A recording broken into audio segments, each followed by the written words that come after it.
Hello everyone, today we're going to learn how to do the surface stitch. Now this surface stitch is the slip stitch version. There are a few other versions, but I'm not going to go into that today.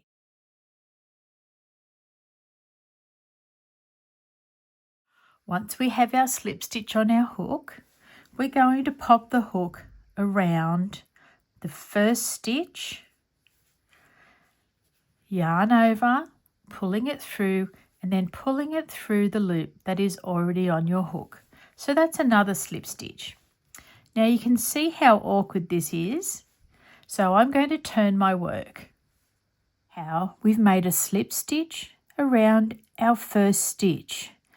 We've got the loop on our hook and we've got our working yarn coming out the top.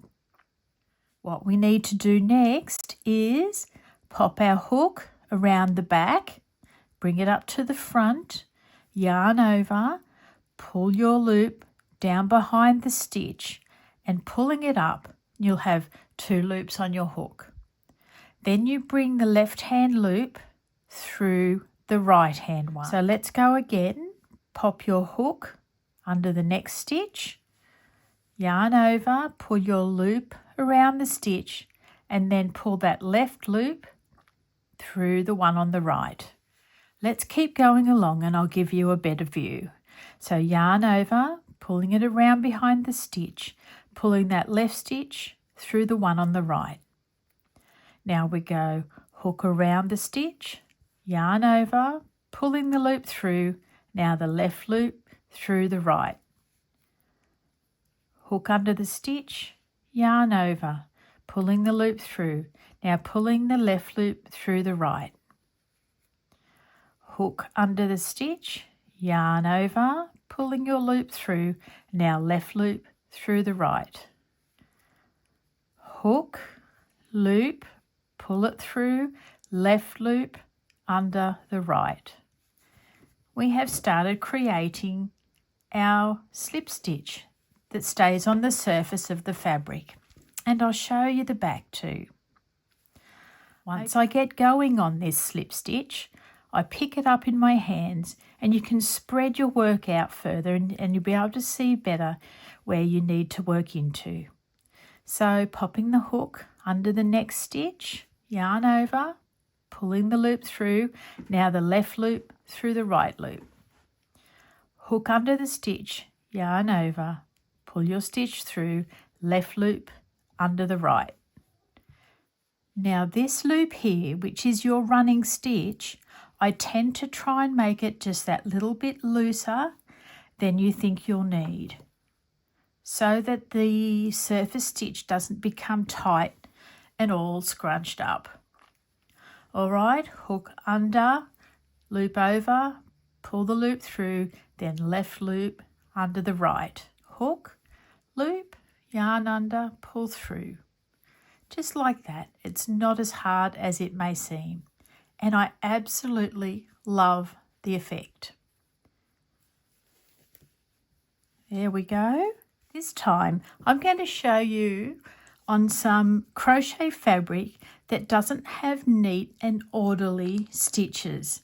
All right, just to show you how you can do your surface slip stitch on anything. So slip knot on the hook. I'm going to turn my work on the right. Now your yarn stays on the top while you find a loop, yarn over, pull that loop through, and the left loop goes under the right. Okay, that's our anchoring point for our slip stitch. Now this one, I might just do it every 1/2 centimetre. So popping my hook under, yarn over, pulling the loop through, and then the left loop into the right. I've found another good place right here to pop my hook, yarn over, pulling through, a left loop through the right. Hook under, loop over, pulling yarn through, left loop under the right. Hook, loop, pull, and pull that yarn through. Hook, loop, pull it through, left into the right. Hook, loop, pull it through, pull that yarn through.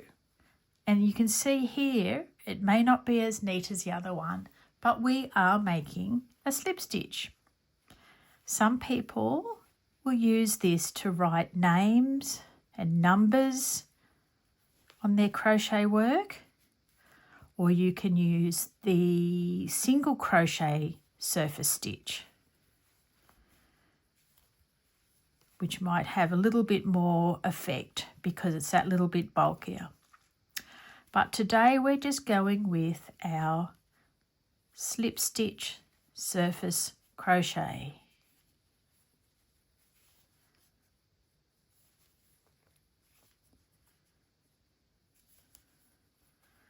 There we go.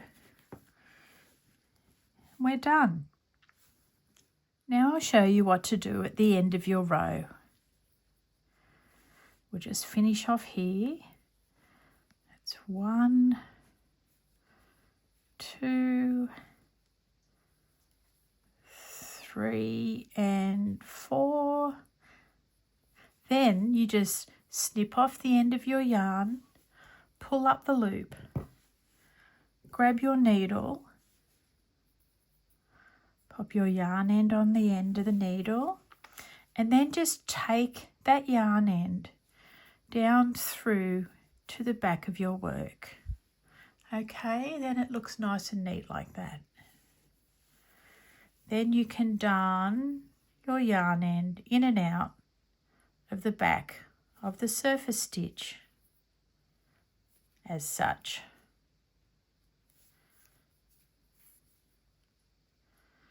Okay, so it really is quite easy.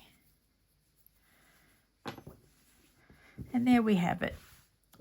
I think it's a fabulous addition to any crochet work.